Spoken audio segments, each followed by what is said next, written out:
Let's say if Trump is elected, it's possible he says to EM, you're fired, right? Yep. He's put up some trade barriers, put up some barriers to immigration, put up some barriers to investment outflows, or at least encourage reflows of investment to the United States and to other parts of the developed world. That could have a growth impact on global trade, global investment, and on emerging markets.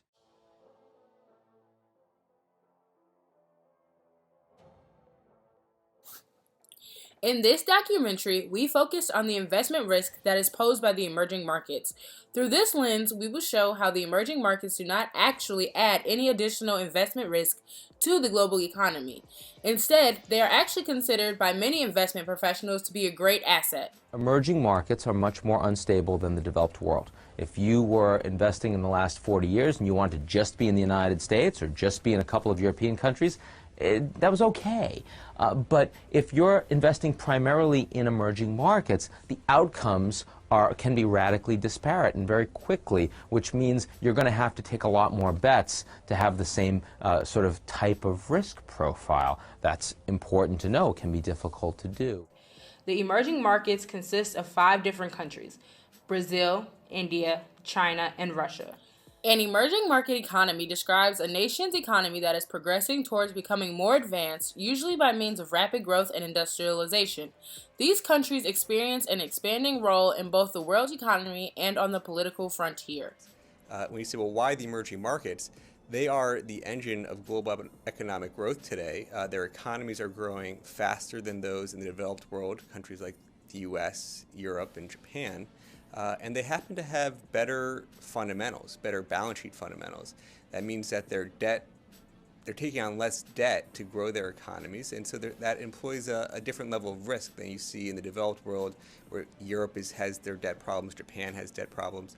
And so that's a key characteristic, as well as the fact that they have much younger populations and very aspirational populations who are making less income than we do in the developed world, and they want to catch up, and I think many can and will catch up with us in the developed world over time. Conclusion that the emerging market has positively impacted investment risk in the global economy.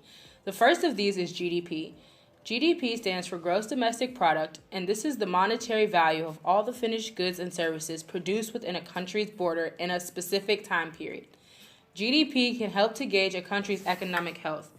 GDP is a comparison between the country's health and the overall market. If GDP is positive, it will boost the confidence of investors, thus making them more likely to invest in these countries. On the contrary, if GDP is negative, then this may be a huge warning sign to investors, which will make them more hesitant with investing in these emerging markets. Goldman Sachs coined the term a decade ago to identify the world's fastest growing economies. It predicted the countries would be 4 of the top 6 economies by 2030. Through the first decade of this century, Goldman Sachs says BRIC countries accounted for over a quarter of the world's growth in gross domestic product. The BRIC nations have kind of come under the scanner over the last year or two. Growth rates have dropped quite significantly. India recorded a 5% GDP growth rate last quarter, slightly below that. Chinese growth, as we just said, has gone down a fair bit from the structural levels it was at 5 years back.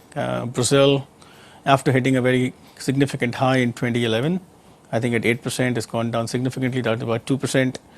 Same with Russia. Clearly, there are structural issues in the BRIC economies, and I think we are beginning to see some signs of these structural issues being addressed now. For example, the entire reform package in India over the last 3 or 4 months, the effort to reduce fiscal deficit, current account deficit, and not just pursue growth blindly. You've seen something similar in China as well. The new policymakers are not unduly worried about a headline GDP growth.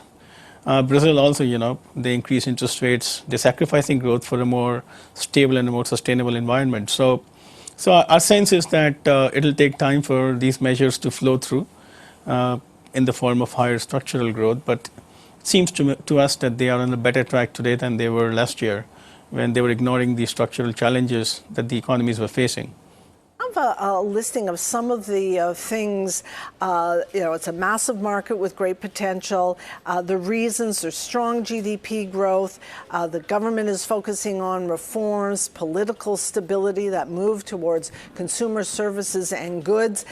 Here are reasons that you've presented.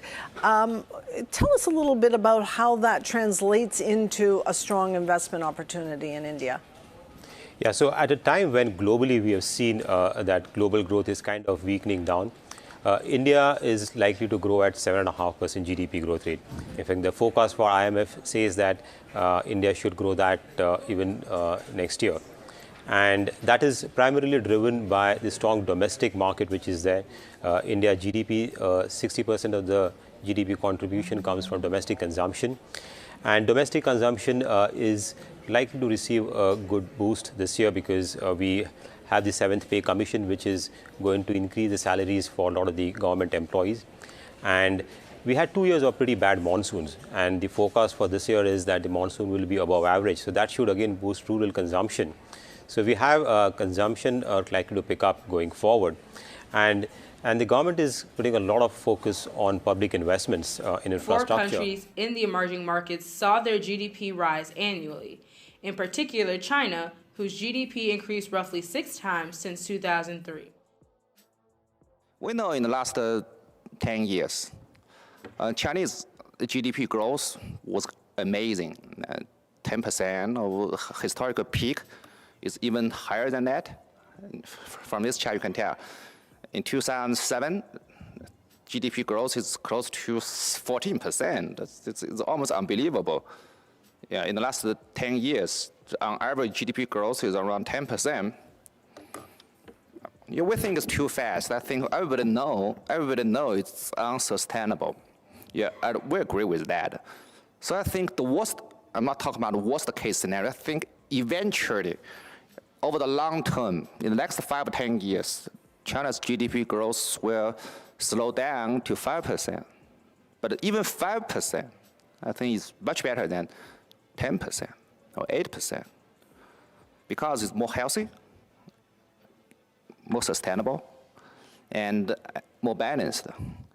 The second tool we will use to measure the positive effect of the emerging markets is the political stability of the countries.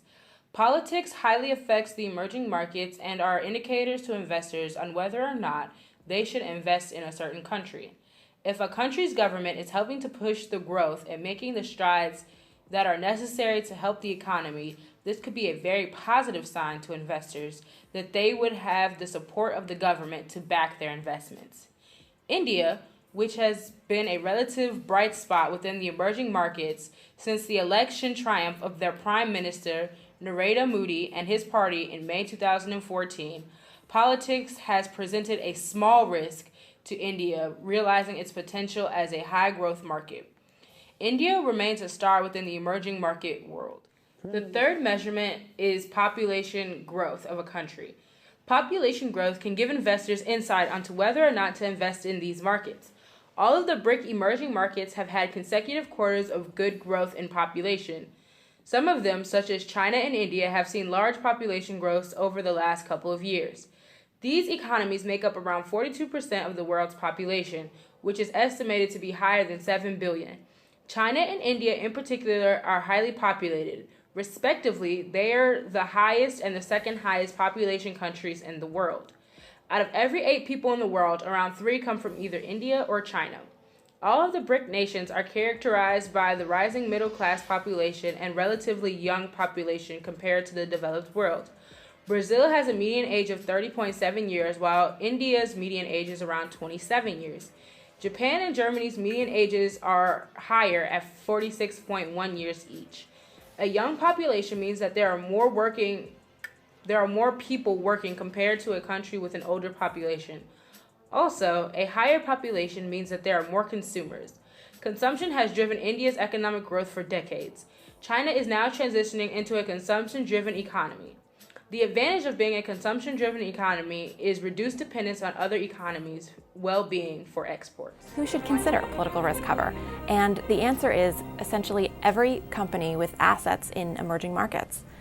Traditionally, it had been some of the extractive industries that had sought PRI cover. But over the past 20 years, with the wave of privatizations in several of the emerging market countries, as well as the corporate investment boom in EM, virtually every industry sector is now firmly invested in emerging markets. These sectors include food and beverage, telecoms and technology, hospitality, chemicals and pharmaceuticals, manufacturing, and even nonprofits. These are all industries that have exposure in emerging markets and exposure to political risk. So what are these risks? What should firms be concerned about? The first of which is political violence. And a scenario here is where a firm's, say, manufacturing plant or warehouse or sales office even, could suffer property damage from the likes of a revolution, a riot, war, civil war, a coup d'etat, an errant missile. And it's important to note that these risks are excluded under most PNC. What's the problem with the emerging markets right now? I think the emerging markets, I think of as the tail of the whip. So when you really believe that things have come together the way they need to, that's where the real leverage play is, because there's volatility, there's uncertainty. I think part of the issue for the emerging markets in general has been China. There's a lot of issues around China. Growth has decelerated. That was by design by the government because growth had gotten too frothy, and with that, concerns about inflation, et cetera. So we're now, the great debate is, will China grow at 7.5%, 7%, what is it? So China kind of drives, I think, the tenor of the whole emerging market. And as you said, I mean, we've seen some issues specific to other countries, and I just think all that makes people nervous. I believe when people get more convinced that the global trends will be what I described, that we are on a sustained move and it will be an accelerating growth rate globally, then I think more people will begin to move into the emerging markets as an investment.